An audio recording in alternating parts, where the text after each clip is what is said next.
অতিরিক্ত বাড়াবাড়ি সবসময় বিপদ ডেকে আনে।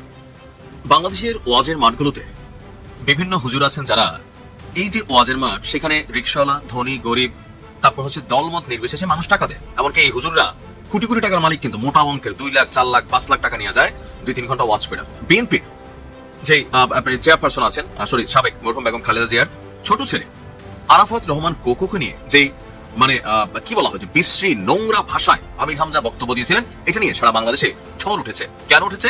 যে এই যে দেখো এদের আসল রূপ কি। প্রশাসনের পক্ষপাতিত্ব আচরণ, নির্লিপ্ততা, আইন শৃঙ্খলা পরিস্থিতির চরম অবনতি, এইসব দেখে সারা বাংলাদেশের মানুষের মতো আমিও হতাশ, কিছুটা হতাশই। তবু আমি শুকরিয়া আদায় করি, এই দেশে খুনি হাসিনা নেই। আসিফ মাহমুদ এই বিষয় নিয়ে সরকারকে চরম হুঁশিয়ারি উচ্চারণ করেছেন এবং তিনি স্পষ্ট ভাষায় বলে দিয়েছেন প্রয়োজনে তিনি আবার মাঠে নামবেন। যখন 5 তারিখে হাসিনা পালিয়ে গেল, তখন ইসলামী দলগুলো একটি ভোটের বাক্সের ঘোষণা দিল। জামাতের আমিরকে দেখলাম চরমনায়ের প্রধান পীরের কাছে ছুটে গেলেন এবং তাদের মধ্যে যে সৌহার্দ্য, সেটা আমাদের সত্যিকার অর্থে প্রত্যেকের হৃদয় জয় করেছে। রাজনৈতিকভাবে আমি কোন আদর্শের, তার চেয়ে বড় বিষয় হলো ইসলামিকভাবে আমি কি লালন করি। কারণ আমি বিশ্বাস করি রাজনীতির চেয়ে ঊর্ধ্বে হলো আমার আল্লাহ। আসন্ন ত্রয়োদশ জাতীয় সংসদ নির্বাচনে কুমিল্লা 4 আসনে বিএনপি প্রার্থী মঞ্জুরুল আহসান মুন্সির মনোনয়নপত্র বাতিল ঘোষণা করেছে নির্বাচন কমিশন। শনিবার বিকেলে তার প্রার্থিতা বাতিলের রায় দেয় সংস্থাটি। এর আগে ঋণ খেলাপির অভিযোগ এনে মঞ্জুরুল আহসান মুন্সির মনোনয়নপত্র বাতিলে ইসিতে আবেদন করেছিলেন আসনটির জাতীয় নাগরিক পার্টি এনসিপির প্রার্থী হাসনাত আব্দুল্লাহ। অন্যদিকে হাসনাত আব্দুল্লাহর প্রার্থিতার বিরুদ্ধে মঞ্জুরুল আহসান মুন্সির করা আপিলটি খারিজ করা হয়েছে।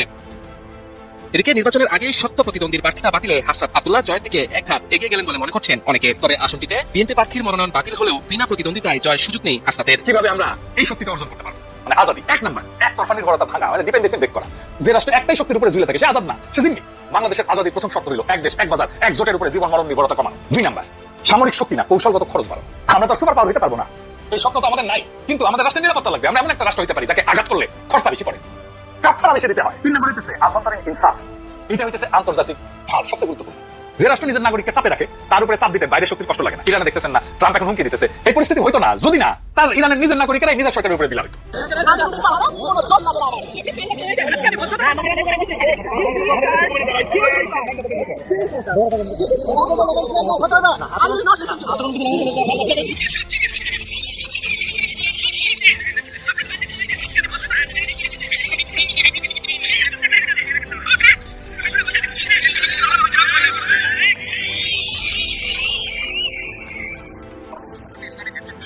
সমমনা দল মিলে 2024 সালে গঠিত হয় 11 দলীয় নির্বাচনী জোট। এই জোটের অন্যতম প্রধান শরিক ছিল ইসলামী আন্দোলন বাংলাদেশ। বুধবার জোট থেকে বেরিয়ে যায় ইসলামী আদর্শভিত্তিক অন্যতম এই বড় দল।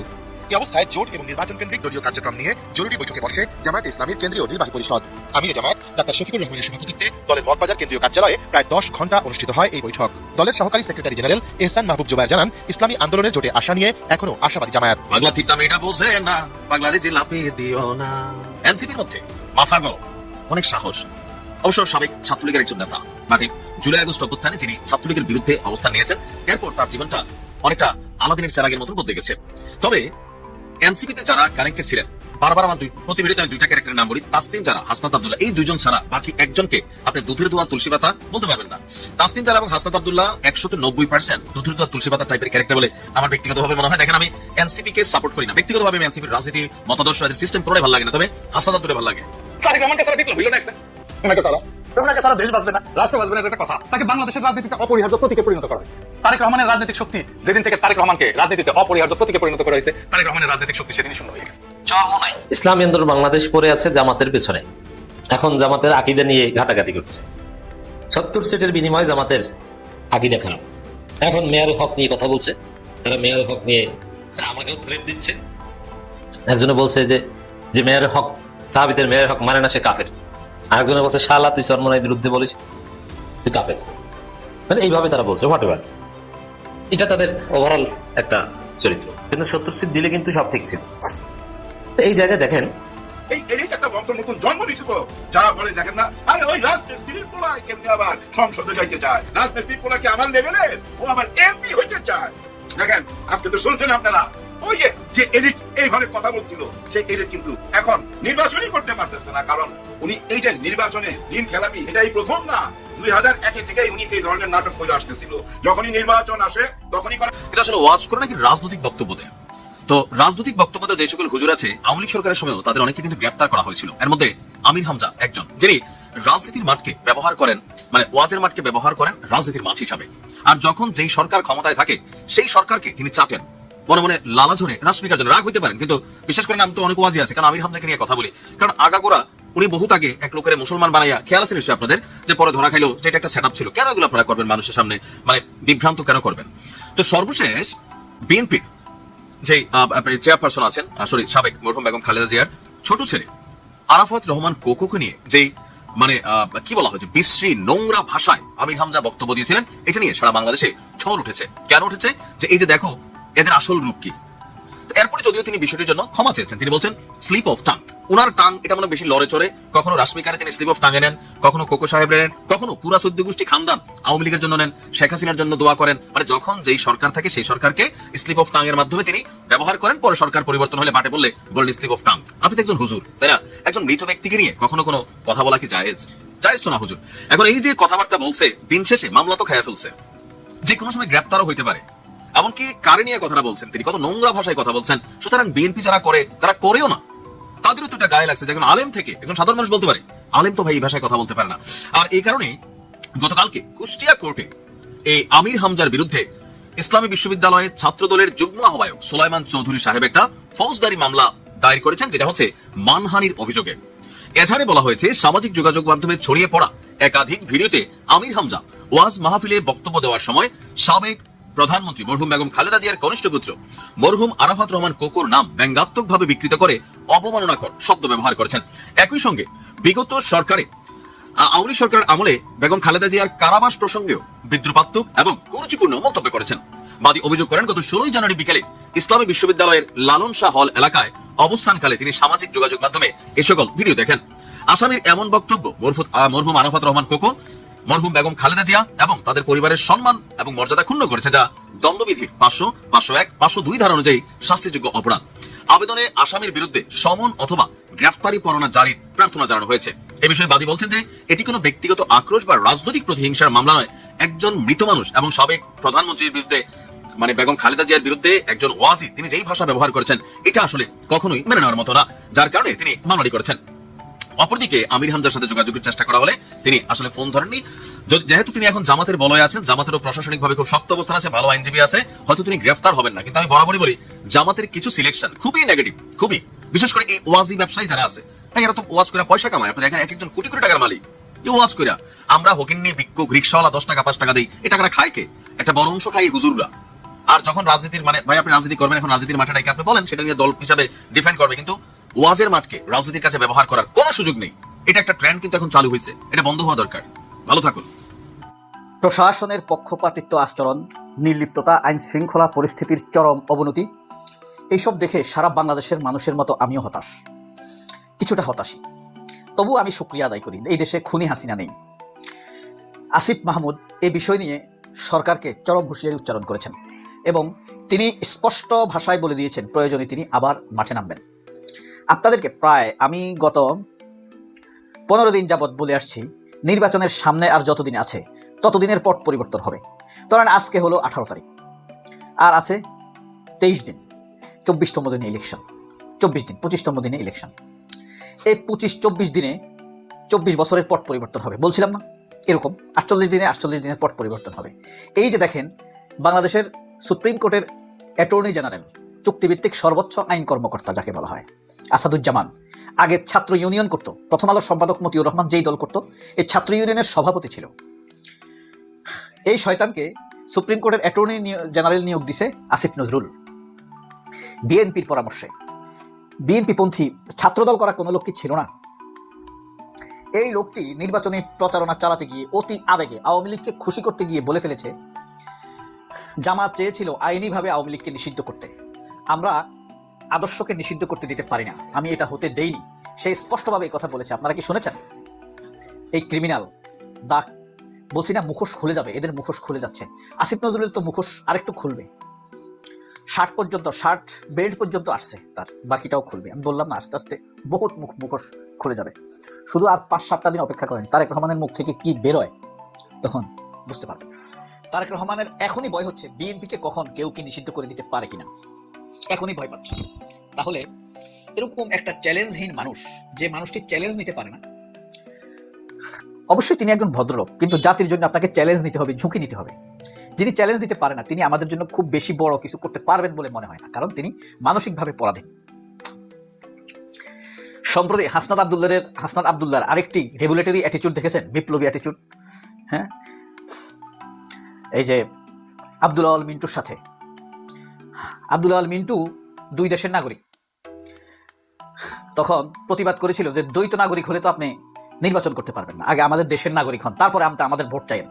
এই যে তারেক রহমান বলেন, বিএনপির এখন পর্যন্ত জানা গেছে 102 জন প্রার্থী আছে, আপনি আশ্চর্য হবেন, যারা দ্বৈত নাগরিক, অন্য দেশের নাগরিক। তারা আসছে আমাদের ভোট চাইতে, আমরা আরেক দেশের নাগরিককে ভোট দিতে দেব কেন? হাসনাত আব্দুল্লাহ খুব দ্ব্যর্থহীন তীব্রভাবে বলেছে, নির্ভীকভাবে বলেছে যে আগে দেশের নাগরিক হন, তারপরে ভোট চান। এই কথাটি নিয়ে এখন বলতে হাসনাত আব্দুল্লাহকে খারাপ ব্যবহার করছে। সত্য কথা যদি একটু তীর্যকভাবে বলা না হয় তাহলে সেটা আঘাত হানে।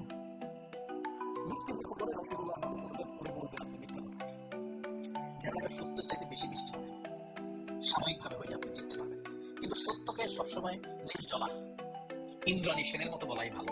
ইন্দ্রাণী বুঝছেন, ইন্দ্রাণী হইলে কোনো এক সুন্দরী নারী, মেকআপ ছাড়া তারে খুব ভালো লাগে। অর্থাৎ যখন গোসল করে আসে সে মেকআপহীন, তখন তাকে সবচাইতে সুন্দরী চোখে, সুন্দরী অবয়বে দেখা যায়। আর আর্টিফিশিয়াল গুলাকে দেখা যায় সাজার পরে, প্লাস্টার করার পরে। প্রতিটি না মেয়ে কিন্তু ইন্দ্রাণী হতে পারে, আপনি প্র্যাকটিস করলেই সুন্দর হয়ে যাবেন নিশ্চিত। 1 নম্বরে ভিতর নিয়ে ভাবতে হবে, চোখ বন্ধ করে ভাববেন। আমার তো মেয়ে দর্শক কম, চোখ বন্ধ করে হৃদয়ের যত্ন নেবে। আপনি ঠিক মুখে ক্রিম লাগাই যাবেন, মুখের যত্ন নেন, হৃদয়ের যত্ন কোনোদিন নিয়েছেন? হৃদয়কে সুন্দর করে ফেলবেন, দেখবেন আপনার চেহারা দেখে কেউ মুখ ফিরাতে পারবে না, চোখ ফিরাতে পারবে না। আরো 2-1টা ট্রিটমেন্ট আছে, কিচ্ছু লাগবে না আপনার, আপনি নিশ্চিতভাবে অনেক সুন্দর হয়ে যাবেন। তো হাসনাত আব্দুল্লাহ দ্ব্যর্থহীনভাবে সেই সত্য উচ্চারণ করেছে, পরিষ্কারভাবে দেখা গিয়েছে। এখন একটা জিনিস খেয়াল করছেন, আর একটা জিনিস, ছাত্রদল হঠাৎ আজকে উৎপাত শুরু করছে, নির্বাচন কমিশন ঘেরাও করছে। নির্বাচন কমিশন ঘেরাও করে সেখানে বক্তৃতা দিচ্ছে। ইউনিভার্সিটিগুলোতে তারা ভালো করছে, 2-1টা পদে তারা জিতেছে, হল সংসদেও 2-4টা পদে জিতেছে, জগন্নাথে হারলেও তারা প্রতিদ্বন্দ্বিতা করেছে, চট্টগ্রাম বিশ্ববিদ্যালয় হেরেছে তবে প্রতিদ্বন্দ্বিতা করেছে, সব মিলে তারা 11 থেকে 12টি পদে জিতেছে। খুব মারাত্মকভাবে এগুলো বলতেছে। কিভাবে? নির্বাচন কমিশনার ঘেরাও করে এই কথা বলার জায়গা। আজকে নির্বাচন কমিশনে খুব একটি ব্যস্ত দিন, কালকে শেষ দিন না, প্রত্যাহারের চূড়ান্ত হবে। চিন্তা করেন, সেই পরিস্থিতিতে গিয়ে নির্বাচন কমিশনের ডিস্টার্ব দিছে, তাহলে মূল উদ্দেশ্যটা কি? এটা দলের কোনো বড় লিডার, সুপ্রিম লিডার হইতে পারে, বিএনপির টপ লিডারও হইতে পারে, নির্দেশ দিছে নির্বাচন কমিশনারকে ডিস্টার্ব দাও, গরম করে রাখো, যেন আমাদের চাপে রাখো তাদেরকে, আমাদের দ্বৈত নাগরিকত্বের মনোনয়নগুলো যেন বাদ না দিতে পারে। বুঝতে পারছেন? এই পরিস্থিতিতে কি আশা করা যায়? পাগল নির্বাচন কমিশনার, তুই ঘেরাও করছস, নির্বাচন সংক্রান্ত কথা বলবি, দাবি থাকলে মিথ্যা কথা হইলেও বলবি। তুমি বলতেছো ডাকসুর কথা, রাকসুর কথা, জাকসুর কথা, জকসুর কথা, চকসুর কথা। কোন লেভেলে, অপছন্দের লেভেলে পর্যায়ে নেমে গেছে তারা। আমরা তো তাদেরকে পছন্দ করতে চাই। এখন কত ঘটনা ঘটতেছে, এই যে জামায়াত শিবিরের জোট, ছাত্রদলের সমাবেশ, আসিফ মাহমুদের দুর্দান্ত সাহস, হাসনাত আব্দুল্লাহর ডেলিভারি, তাহলে এনসিপির মাঠে নামার হুমকি আবার কি উত্তপ্ত হয়ে উঠছে? আচ্ছা ধরেন আবার যদি এখন একটা ঘোষণা আসে, আমরা বিপ্লব পূর্ণ করব, আমরা শহীদ মিনারে শপথ নিব, আপনি কি সেটার জন্য প্রস্তুত আছেন? সবাই অনেক ভালো থাকবেন, আল্লাহ হাফেজ, আসসালামু আলাইকুম। যখন 5 তারিখে হাসিনা পালিয়ে গেল, তখন ইসলামী দলগুলো একটি ভোটের বাক্সের ঘোষণা দিল। জামাতের আমিরকে দেখলাম চরমোনাইয়ের প্রধান পীরের কাছে ছুটে গেলেন, এবং তাদের মধ্যে যে সৌহার্দ্য, সেটা আমাদের সত্যিকার অর্থে প্রত্যেকের হৃদয় জয় করেছে। রাজনৈতিকভাবে আমি কোন আদর্শের, তার চেয়ে বড় বিষয় হলো ইসলামিকভাবে আমি কি লালন করি। কারণ আমি বিশ্বাস করি রাজনীতির চেয়ে ঊর্ধ্বে হলো আমার আল্লাহ। তিনি আমাকে দুনিয়ায় পাঠিয়েছেন এবং তিনি আমাকে দুনিয়া থেকে নিয়ে যাবেন এবং তিনি আমার হিসেব করবেন। সেখানে এই রাজনীতির কোনো স্থান নেই। যে স্থানটি আছে সেটা হলো আল্লাহর নির্দেশিত পথে আমি কি দায়িত্ব পালন করলাম বা তার নির্দেশ কতটুকু পালন করলাম। যেহেতু আমি একজন মুসলিম, এই বিশ্বাসটা আমার হৃদয়ে আছে। বিষয় হচ্ছে চরমনাই এবং জামাত সহ বাকি যে দলগুলো একটি ভোটের বাক্সের পথে হেঁটেছিল এবং সেই হাসিনা পতনের পর থেকে আজ অবধি তারা সেই ধারাবাহিকতা রক্ষা করে আন্দোলন করেছিল। 8 দল 12 দল এরকম অনেকগুলো দলে তারা একত্রিত হয়েছিল। সেক্ষেত্রে পিছিয়ে পড়েছিল বিএনপি যাদেরকে সকল ইসলামী দল তাদের বটগাছ মনে করে। আবারও বলছি, বিএনপিকে বাংলাদেশের সকল ইসলামিক দলগুলো বটগাছ মনে করে, যে এখান থেকে ইসলামের খেদমত সম্ভব বা ইসলাম বিরোধী কিছু হবে না, যেটা আওয়ামী লীগের ঘরে সম্ভব। অর্থাৎ আওয়ামী লীগ ইসলাম বিরোধী একটা দলে পরিণত হয়েছিল গত 15 বছরে হাসিনার কাজকর্মের উপরে ভিত্তি করে। তো এর পরবর্তী 15 মাসে বা 16 মাসে বিএনপি তার ইসলামিক জোটগুলো হারায় আসে, জোটগুলো যোগ হয় জামাতের সাথে। কিন্তু চরমনাই বা ইসলামী আন্দোলন বাংলাদেশ, তাদের সাথে জামাতের দূরত্ব বহুদিনের, তাদের আদর্শিক লড়াই বহুদিনের। তবে একটি বিষয় বলতে হবে যে চরমনাই বা তাদের আলিমগণ, তাদের ওয়াজিগণ প্রকাশ্যে মাঠে ঘাটে যে কোনো স্থানে জামাতের ব্যাপক সমালোচনা করতো। জামাতকে কাদিয়ানি বলতো, কাফের বলতো, জামাতকে বেয়ামুল, বেয়াদব, উচ্ছৃঙ্খল, এরকম অনেক শব্দ বলেছে। তবে আমার কানে আমি শুনিনি জামাতকে কখনো এর সমালোচনা করতে, জামাতের দলীয় পর্যায়ে থেকে কোনো সমালোচনা করতে শুনিনি। তবে তাদের ভক্তগণ সোশ্যাল মিডিয়ায় সমালোচনা করেছে। কিন্তু আমার থিমটা ছিল কি, আমি সকল ইসলামী দলগুলোকে এক দেখতে চেতাম। আমার সাথে চরমনাইয়ের খুব উপরের লোকদের সাথে ভালো যোগাযোগ ছিল। মোটামুটি জামাতের 2-1 সাথে আমার টেলিফোন যোগাযোগ আছে, এবং আরো যে দলগুলো আছে তাদের সাথে আমার সাংবাদিকতার স্বার্থে তাদের সাথে আমার যোগাযোগ ছিল। তো আমার কথাগুলো যারা শুনতেন তারা আমাকে বলতেন যে আপনি সবাইকে এক প্ল্যাটফর্মে আনতে চান, এই জিনিসটা আমাদের খুব ভালো লাগে। কারণ আমার মাধ্যমে অনেক সময় একজনের মেসেজ আরেকজনকে দেওয়ার চেষ্টা করতো। খুব খোলামেলা বলি, ধরেন এই ইসলামী দলটি চাইছে একটা কথা বলতে, সেটা আমাকে বলতেন যে অমুক দলটাকে একটু বুঝান, আমি তাদেরকে বলতাম, কারণ আমি ঐক্যটাকে চাই। যেমন বিএনপির মধ্যে যে ঐক্যটা তৈরি হয়েছিল, এই ঐক্যগুলোর মধ্যে কিন্তু আমরা মাঝে মাঝে দুটিয়ালি করতাম। মজার ব্যাপার হলো চরমনাই এবং জামাত দুটো বিপরীত দল ছিল, যদিও তারা একটি ইসলামিক দল। সেই জোটটির মধ্যে হঠাৎ করে ফাটল ধরেছে। আমি আপনাদের মনে আছে বোধহয় আজ থেকে 1 মাস আগে আমার ভিডিওতে বলেছিলাম যে মাওলানা মামুনুল হক এবং চরমনাইকে জামাত জোট থেকে সরাতে আমাদের এজেন্সিগুলো, আমাদের গোয়েন্দা বাহিনীগুলো ব্যাপক চাপ প্রয়োগ করছে। এবং সেই চাপ প্রয়োগের ক্ষেত্রগুলো কি, সেগুলো আমি আপনাদের বলেছিলাম। যারা আমার নিয়মিত ভিডিও দেখেন তারা জানেন। অর্থাৎ জামাতকে দুর্বল করার জন্য আমাদের যে গোয়েন্দা মাধ্যমগুলো আছে তাদের কেউ এই জোট থেকে ইসলামের জোটগুলোকে বের করার জন্য তাদের উপর ব্যাপক চাপ প্রয়োগ করে। তো চরমনাই বা মামুনুল হকদের এই দলগুলোর ভেতরে কিছু ছোট ছোট দুর্বলতা আছে, অর্থনৈতিক ব্যাপার আছে, অস্বচ্ছতা আছে, থাকে। এগুলো বাংলাদেশের সিস্টেম, এগুলো হয়। এবং আওয়ামী লীগ আমলে যে দলগুলো সুবিধা নিয়েছিল তাদের রেকর্ডগুলো আছে, অর্থাৎ কিভাবে টাকা নিয়েছে, কিভাবে কি নিয়েছে, এই আওয়ামী লীগের সুবিধা পেয়েছে কারা, কিভাবে, এই বিষয়গুলো কিন্তু তাদের কাছে ছিল। এগুলো দিয়ে ব্ল্যাকমেল করা হচ্ছিল এই চরমনাই বা মামুনুল হকদের মতো এই দলগুলোকে। তাদেরকে যে কোনোভাবে ইসলামের জামাত জোট থেকে বের করার চেষ্টা করা হয়। শেষ পর্যন্ত আপনারা 1 মাস পরে দেখলেন জোট থেকে চরমনাই বেরিয়ে গেল, এবং তাদের বক্তব্যটি ছিল জামাতের বিরুদ্ধে, যে তাদের অনেকগুলো ক্ষেত্রে জামাতের সাথে তাদের মিলে নেই, বা তারা জামাতের কাছ থেকে যে আসন চেয়েছে, ব্লা ব্লা ব্লা। আমি চরমনাইকে উদ্দেশ্য করে একটি কথা বলি, বিএনপিকে সবচেয়ে বেশি সাপোর্ট দিয়েছিল জামাত। তাদের শীর্ষ নেতাদের ফাঁসি হয়েছিল, মেনে নিয়েছিল। তাদের হাজার হাজার কর্মী ক্রস ফায়ারে মরেছে, গুম হয়েছে, খুন হয়েছে, রাস্তায় রক্ত দিয়েছে, পঙ্গুত্ব বরণ করেছে। কিন্তু বিএনপি তাদেরকে 20টির অধিক আসন দেয়নি, কিন্তু জামাত মেনে নিয়েছিল। কেন জানেন? এটা ছিল জামাতের রাজনৈতিক কৌশল, যে তারা একটি বড় দলের সঙ্গে থেকে তাদের গ্রহণযোগ্যতা বৃদ্ধি করবে এবং তারা রাজনৈতিকভাবে নিজেদেরকে আরো পরিপক্কভাবে তৈরি করবে। জামাত নিঃসন্দেহে মানতে হবে বাংলাদেশের সবচেয়ে বৃহৎ ইসলামিক দল। 1 নম্বরে যদি আমরা বলি জামাতকে বলবো। এবং এদের রাজনৈতিক ভিত্তি, এদের এডুকেশন, এদের সিস্টেম, পুরো বাংলাদেশের রাষ্ট্রের ভেতরে জামাত শিবির যেভাবে প্রবেশ করেছে রাষ্ট্রের রন্ধে রন্ধে গুরুত্বপূর্ণ জায়গাগুলোতে, এটা অন্য কেউ পারেনি। এবং বিএনপি এবং আওয়ামী লীগকে এখনো ঘুমের মধ্যে ভয় থাকতে হয় যে তাদের মধ্যে জামাত শিবির আছে। দেখবেন বিএনপির যে লোকগুলো সর্বাধিক জামাত সমালোচনা করে, নিজেকে বেশি বিএনপি প্রমাণ করতে চায়, এদের মধ্যে ধারণা করা এরাই ম্যাক্সিমাম জামাতের হিডেন গ্রুপের লোক, গুপ্ত লোক, এরকম বলা হয় না। কারণ নিজেকে বিএনপি প্রমাণ করতে এরা ব্যাপক জামাত শিবির সমালোচনা করে। তো এরকম ভাবে একটি বিষয় হলো যে এই জামাত ইসলাম তারা অনেক কাঠখড় পুড়িয়ে আজকের এই জায়গাটা এসছে।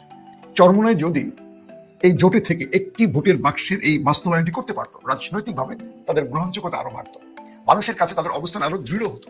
কিন্তু আমি বলবো এবার চরমনাই একটি ভুল সিদ্ধান্ত নিয়েছে। এটি তাদের মধ্যে ক্ষমতার দ্বন্দ্ব হতে পারে, আত্মবিশ্বাসের অভাব হতে পারে, বা এজেন্সির চাপ হতে পারে, অথবা ভিন্ন কোনো চিন্তা হতে পারে। আমি নেগেটিভ অর্থে বলবো না, কিন্তু আমি আমার জায়গা থেকে বলবো, একজন সাংবাদিক হিসেবে, রাজনৈতিক বিশ্লেষক হিসেবে বলবো, চরমনাই খুব বড় একটা ভুল সিদ্ধান্ত নিয়েছে। কারণ তারা ইসলামিক জোট থেকে বেরিয়ে গেছে। তাদেরকে হুদাইবিয়ার সন্ধিকে একটু মাথায় রেখে চলতে হবে যে আল্লাহ রাসূল বিদুর্মীদের সাথে পর্যন্ত চুক্তি করেছিলেন বৃহৎ স্বার্থে। তো জামাত ধরে নিলাম তারা ভুল, তাদের আমূল আখলাকের সমস্যা আছে, তাদের অনেক রকম প্রবলেম আছে, ধরলাম তাদের আদর্শিক অনেক সমস্যা আছে। তো সবকিছুর মধ্য দিয়ে আমি বলবো যে ইসলামের স্বার্থে একটা বৃহৎ ঐক্যের প্রয়োজন ছিল আগামী দিনের ইসলামের বিজয়ের জন্য। এখানে চরমনায় ভুল সিদ্ধান্ত নিয়েছে, যাদেরকে 45 বা 50টির মতো আসন জামাত দিতে চেয়েছে, আর তারা হয়তোবা যেটা দাবি করেছিল সেটা তারা পায়নি। কিন্তু জামাত এত বড় ত্যাগ করেও বিএনপির কাছ থেকে 20টির আসন বেশি পেয়েছে কখনো, যারা 18টি আসনে বিজয় লাভ করতে পেরেছিল।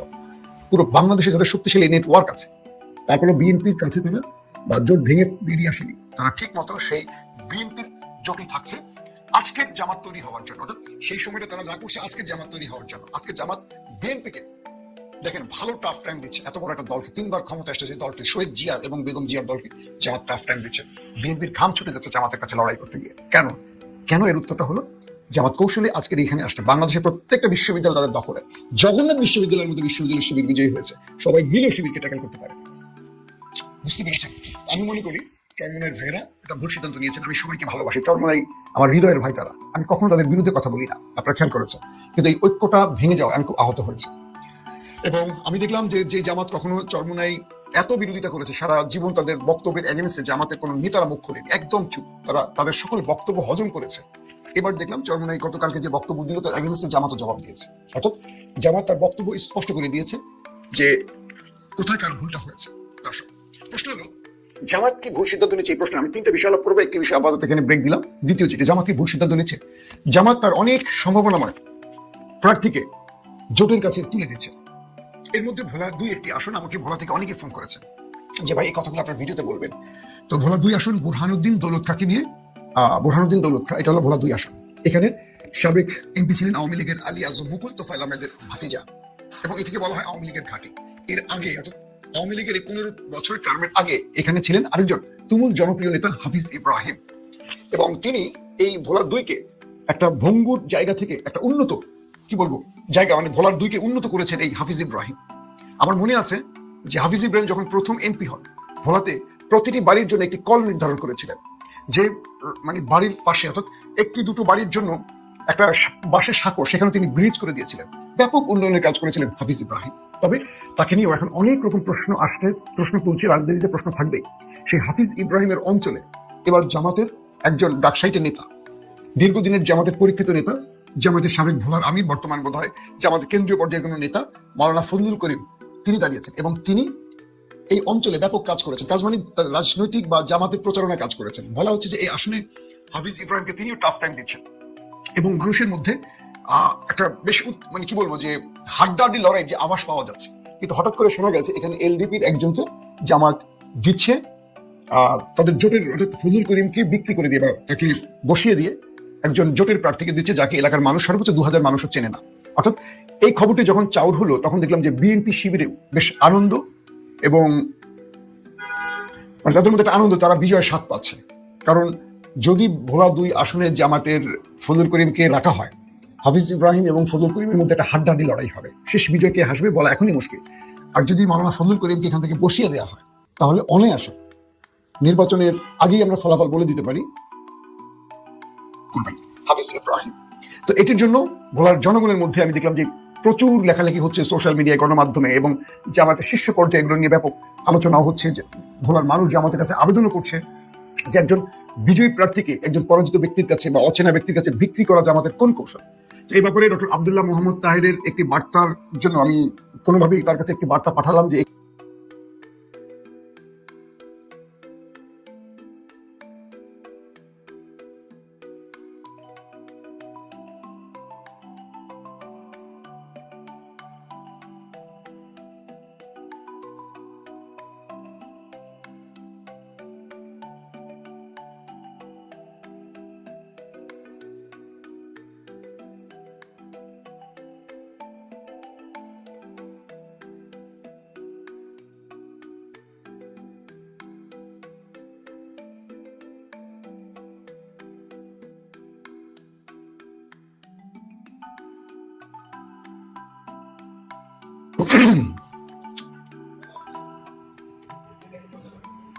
প্রিয় দর্শক, একটু টেকনিক্যাল প্রবলেমে লাইনটি বোধহয় সংযোগ বিচ্ছিন্ন হয়ে পড়েছিল। প্রিয় দর্শক, একটু টেকনিক্যাল প্রবলেমে আপনারা আমাকে দেখতে পারেন। এখন যে বিষয়টি তৈরি হলো যে মাওলানা ফজলুল করিম যদি ভোলাতে থাকেন, সেক্ষেত্রে আসলে কি হবে? আপনারা জানেন যে বাংলাদেশের জামাত ইসলামের সবচেয়ে দুর্বল জায়গাটা হলো দক্ষিণাঞ্চল। বরিশাল, ভোলা, পটুয়াখালী, বরগুনা, পিরোজপুর, ঝালকাঠি এই অঞ্চলে জামাত স্ট্রং ফাইট দিতে পারে না। কিন্তু এই অঞ্চলগুলোতে সবচেয়ে বেশি ধর্মপ্রাণ মানুষের বসবাস, প্রচুর মাদ্রাসা মসজিদ রয়েছে, আলেমরা সবচেয়ে বেশি আলেম হলো এই অঞ্চলগুলোতে। কিন্তু এই অঞ্চলগুলো জামাতের দুর্বল অবস্থান কেন? এটার বিপরীত হলো যে এই অঞ্চলে জামাত তার সংগঠনকে খুব সঠিকভাবে ব্যবহার করতে পারেনি। এই অঞ্চলের নেতাদের মধ্যে নিজস্ব ক্যাশ বেশি, এবং বলা হয় যে জামাত যে সংগঠনটি তারা যে রুলস ফলো করে চলে, এই অঞ্চলগুলোতে জামাতের আঞ্চলিক বিভেদগুলো বেশি, এরকম অনেকে বলে। এবং এই যে ধরেন মাওলানা ফজলুল করিম, তাকে যদি জামাত বসিয়ে দেয় কি লাভ হবে? তারা এই অঞ্চলে একজন সম্ভাবনাময় প্রার্থীকে ইচ্ছে করে পরাজিত করছে। আবার যদি ফজলুল করিম নির্বাচনে টিকে থাকেন আর তিনি যদি বিজয় লাভ করেন, সেক্ষেত্রে কি হবে? এই একটি আসন টার্গেট করে পুরো 4টা আসন আগামী দিন জামাত ভালো কাজ করতে পারবে। এবং মনে করবেন আগামী একটা টার্ম বা 2টা টার্ম বা 10 বছর পর এখানে জামাত একটা ফ্যাক্টর হবে। জামাত যেভাবে রাজশাহী, সাতক্ষীরা, চিটাগাং একটা ফ্যাক্টর। পাশাপাশি বগুড়া বরিশাল বিভাগের মধ্যে বরগুনা, বেতাগী এইসব অঞ্চলেও আরো কয়েকজন খুব লড়াই করার মতো প্রার্থী জামাত দিয়েছে। ডক্টর তার নামটা একজন ডাক্তার, তার নামটি ভুলে গেছি এই মুহূর্তে। তো দেখলাম যে তার ব্যাপারেও কিছু কথা আলোচনা আসছে। তো এই পর্যায়ে জামাত তার নিজস্ব যাদের বিজয়ের সম্ভাবনা রয়েছে এরকম কিছু প্রার্থীকে কোরবানি দিচ্ছে জোটের কারণে। কোন জোটের কারণে? যে জোটের 1% ভোট নেয়। এখন এই যে ভুল সিদ্ধান্তগুলো, এটা জামাতের লোকেরা বলছেন এই ভুল সিদ্ধান্তগুলো জামাতকে আগামী নির্বাচনে ব্যাপক চাপে ফেলবে। আবার যখন চরমনের জোট থেকে চলে গেছে তখন এবি পার্টি, এলডিপি, নাগরিক যেটাকে জাতীয় এনসিপি, তারা জামাতের কাছে আরো আসন চাইছে। এদেরকে বুঝতে হবে যে জামাতের যে আসনগুলো তারা চাইছে, এনসিপি কি নিজেদের ভোটে একটি আসন পাওয়ার সক্ষমতা আছে? উল্টো জামাত আসিফদের, কি বলে আমাদের নাহিদ ইসলাম, হাসান আব্দুল্লাহ, সার্জিসদের কিংবা আমাদের পাটোয়ারি, এদেরকে জেতানোর জন্য জামাতেরই ঘাম ছুটে যাবে, কারণ তাদেরকে জামাত পার্লামেন্টে নিতে চায় যে কোনো ভাবেও।